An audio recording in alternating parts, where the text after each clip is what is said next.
Allez, on plonge directement dans le vif du sujet. Et si, et si les tout premiers instants de la journée avaient le pouvoir de remodeler une vie? Je ne parle pas de l'améliorer un petit peu, non. Je parle de la transformer de fond en comble. C'est cette idée, assez audacieuse, qu'on va explorer ensemble aujourd'hui. C'est la question centrale. Pensez à demain matin, le réveil sonne. Le premier réflexe, pour beaucoup, c'est d'attraper son téléphone, de scroller ou de commencer à angoisser sur la journée à venir. Et s'il existait une autre voie, une méthode si puissante qu'elle pourrait en à peine 1 minute donner le ton pour toute la journée, et à terme pour toute une vie. Attention, ici, on ne parle pas de pensée magique ou de vœux pieux, pas du tout. On parle d'un rituel matinal très spécifique, très puissant, et qui est en fait ancré dans la façon dont notre cerveau fonctionne. C'est une méthode qui, apparemment, aurait déjà changé des millions de vies. L'initiateur de cette méthode, il a compris ça quand il était au plus bas, vraiment au fond du trou, ruiné, déprimé, sans aucun espoir. Il a réalisé quelque chose de fou. Chaque matin, dès le réveil, il se programmait lui-même pour l'échec. Comment? En se concentrant immédiatement sur ses dettes, ses peurs, ses problèmes. Il est s'hypnotisé, littéralement, à vivre une vie de galère. Alors pourquoi est-ce que ces premiers moments sont si importants, si cruciaux? Eh bien, la réponse n'est pas spirituelle, elle est neurobiologique. Il y a une raison purement scientifique qui explique pourquoi ce rituel est si efficace. Et tout est lié à l'état très particulier de notre cerveau, juste au moment où on se réveille. Le concept clé à retenir, c'est celui-ci, l'état alpha. Pensez-y comme une fenêtre d'opportunité incroyable, mais très courte. Dans cet état, qui se situe entre le sommeil et l'éveil complet, la grande porte de notre subconscient est, disons, grande ouverte. On est extraordinairement suggestible, bien plus que durant le reste de la journée. Et c'est là que tout se joue. Vraiment, en temps normal, notre esprit conscient, notre filtre, analyse, juge, critique tout. Ah non, ça c'est pas possible, je ne suis pas capable de faire ça. Mais en état alpha, ce filtre est encore endormi. On peut donc communiquer directement avec le subconscient, ce super calculateur ultra puissant qui gère nos croyances, nos habitudes, nos réactions, bref, 95% de notre vie. Pour qu'on se rende bien compte de sa puissance, accrochez-vous à ce chiffre. Le subconscient traite plus de 4 milliards de bits d'informations par seconde. Notre esprit conscient, lui, à peine 2000. La différence est juste astronomique. C'est bien le subconscient qui est aux commandes de presque tout. Donc apprendre à le programmer correctement, c'est absolument essentiel. Bon, on a vu le pourquoi, le mécanisme. Maintenant, passons aux mots eux-mêmes. Les affirmations qui suivent ne sont pas juste de jolies phrases positives, non. Elles sont conçues spécifiquement pour contourner ce fameux filtre critique et aller directement reprogrammer notre supercalculateur pour le succès, la confiance, l'abondance. Ce qui est énorme avec cette phrase, c'est qu'on passe d'une posture de victime des circonstances à celle d'architecte de son destin. En disant ça, on reprend l'entière responsabilité de sa vie.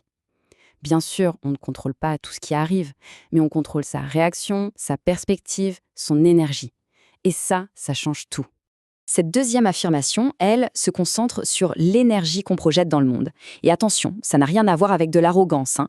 Il s'agit d'activer la version confiante de soi qui existe déjà en chacun de nous. Quand on choisit consciemment de vibrer cette énergie, les autres le sentent et y réagissent. Des portes s'ouvrent, des connexions se créent.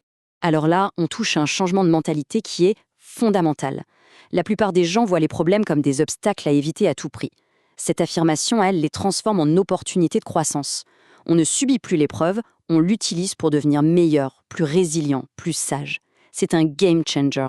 Celle-ci, elle est géniale parce qu'elle vient dynamiter une croyance qu'on a presque tous. L'idée que pour réussir, il faut forcément lutter, se sacrifier, souffrir. Cette phrase aligne le succès avec la fluidité, la joie. Elle suggère que le succès peut être le résultat naturel de nos actions quand on est aligné et non pas le fruit d'une bataille acharnée. Ok, les mots sont puissants.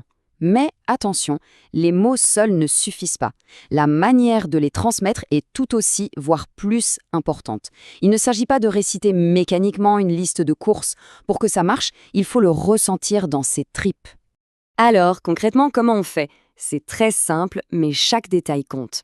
D'abord, on se met devant un miroir, on se regarde droit dans les yeux. C'est important. Ensuite, on prononce ces mots non pas comme un robot, mais avec conviction, avec émotion, la joie, la détermination, la fierté. Et enfin, l'étape la plus cruciale, il faut le ressentir comme si c'était déjà vrai. C'est le seul langage que le subconscient comprend vraiment. Et ça, c'est vraiment la règle d'or à retenir.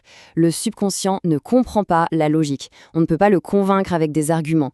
Il fonctionne avec l'émotion et la répétition. C'est le sentiment derrière les mots, répété jour après jour, qui va ancrer cette nouvelle réalité et commencer à la matérialiser dans le monde physique.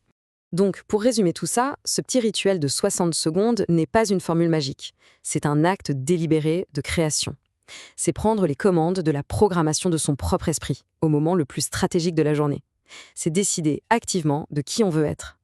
Et ce qui est fou, c'est que les bénéfices ne s'arrêtent pas à un simple coup de boost matinal. Non, non.